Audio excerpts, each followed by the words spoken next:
Hey guys, so this is Wednesday, April 15th lesson, and I'm going to start with a couple of website updates that I've done before I go ahead and get into the lesson. So I'm going to turn this around so everybody can see what my teacher page looks like. Oh no! Okay, so the first thing is if you go to my teacher page, then I've updated the home page. So it says the week of April 13th through 17th at a glance. It previously said last week's. But you can access all of the distance learning plans over here where it says distance learning plans, just a heads up. So April 6th through 10th, 13th through 17th, and so on up until May 8th. So that's just a heads up. Oh no! Let's see, let's go back. So this is the home page.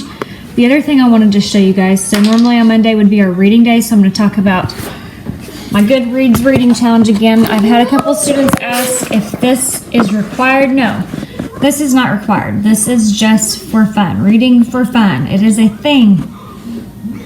Who knew? So, no AR deadlines, no deadlines at all. But if you want to go to Goodreads.com, there's also an app, and take the 2020 reading challenge with me. You can join and follow Mrs. Dre and find me on Goodreads.com, see what I'm reading, and also follow your buddies, see what everybody's reading. It's a fun deal.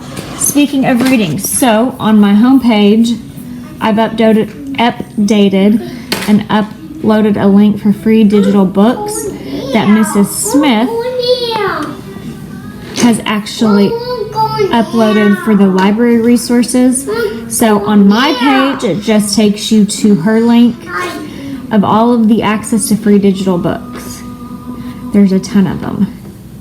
So anybody who wants to read right now, there's all of these available resources. It's awesome. I've never read so much. Well, I have, but that was pre-kids, so. So that is right there. If you just click on that link, it'll take you to all of those free digital books. And then the last thing on my webpage I want to talk about is I've updated and added a web poll. These are the things that we would be talking about if we were in class right now. So the question is so far, who is your favorite character from The Outsiders?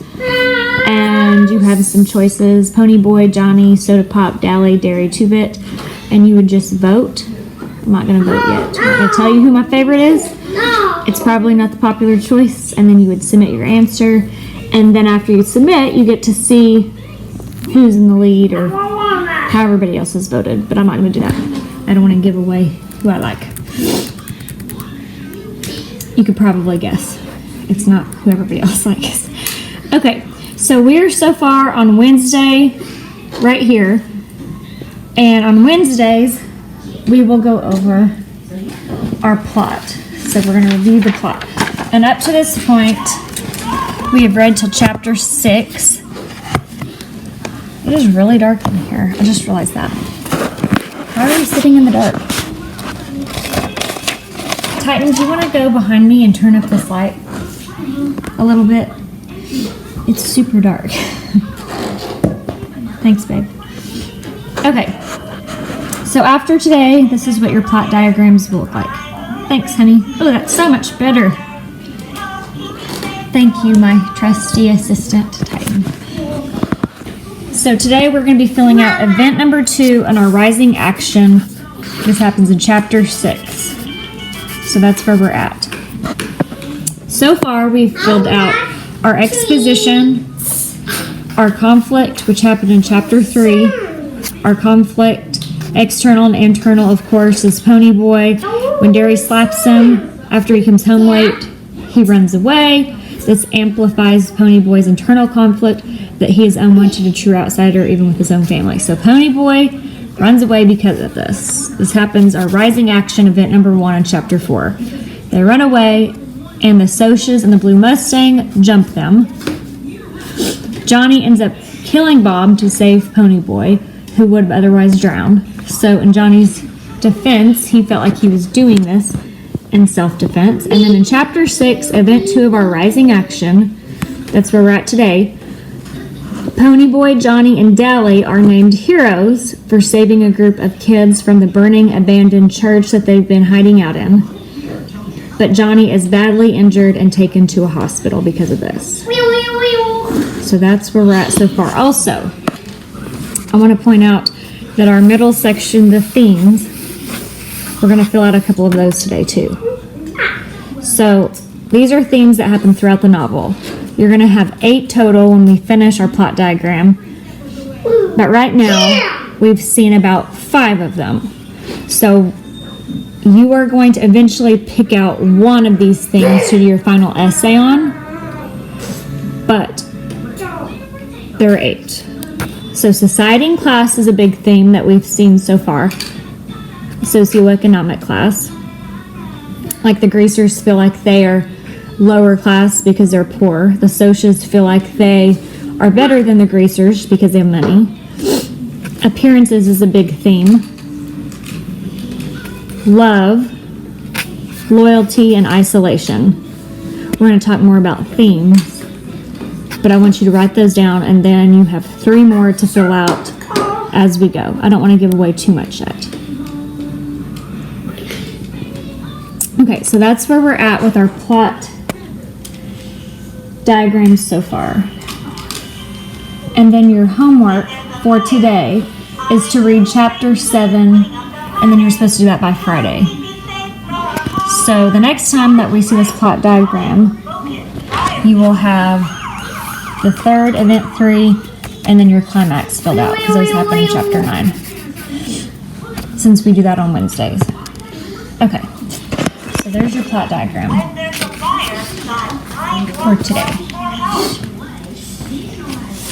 Alright, since we're on Wednesday, we're going to be talking about theme connections, and the common theme between Robert Frost's Nothing Gold Can Stay and the characters of The Outsiders. So, we talked a lot about Nothing Gold Can Stay before spring break. You actually had like 20 questions over this poem, but in case anybody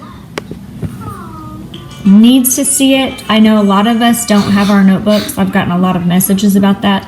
If you click on that link I just clicked on, it will bring you to the poem. Okay?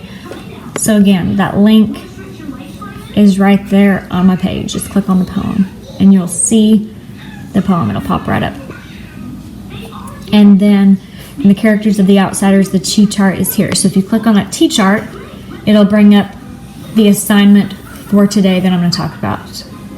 You can print this off. If you don't have a printer available, it's no big deal. You can draw it. I'm going to actually show you one of my ones that I drew because I'm lazy and I didn't want to go hook up my printer today. And so I just decided to draw it instead of print it. And as you can see, this is not going to be due until Tuesday, April 28th by 3:30, but we're talking about theme today. I want to get this on your brain. And I want to give you a heads up so you can begin working on it kind of as we finish reading. And they read the novel, or I'm sorry, they read the poem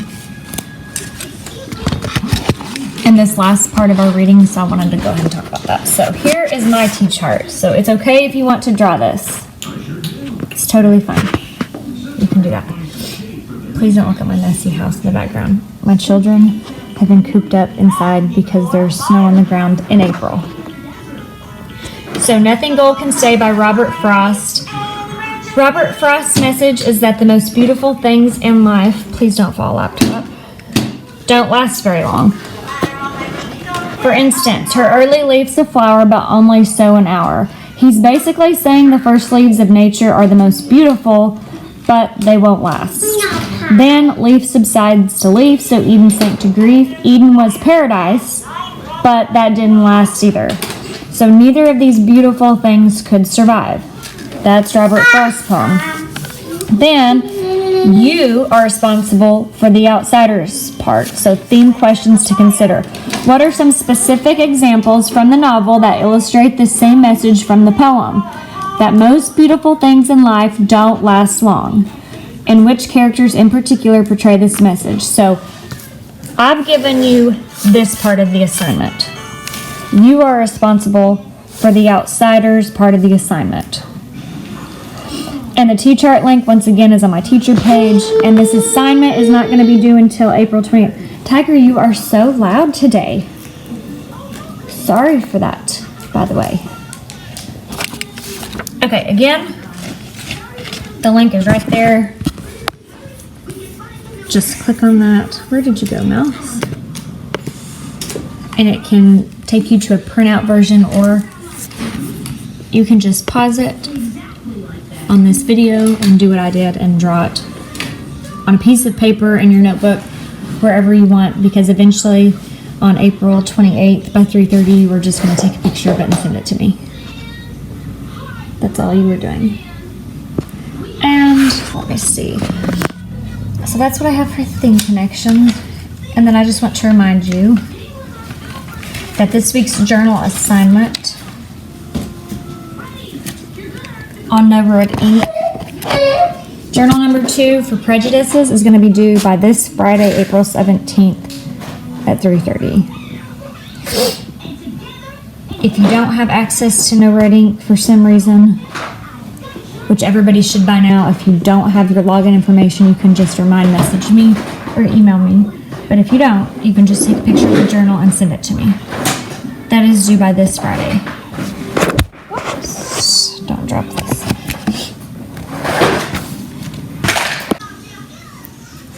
That's all I have for you guys today. If you guys have any questions, as always, you can join the Zoom meeting, which will be Tuesday, Thursday at 9 a.m. for the rest of the school year.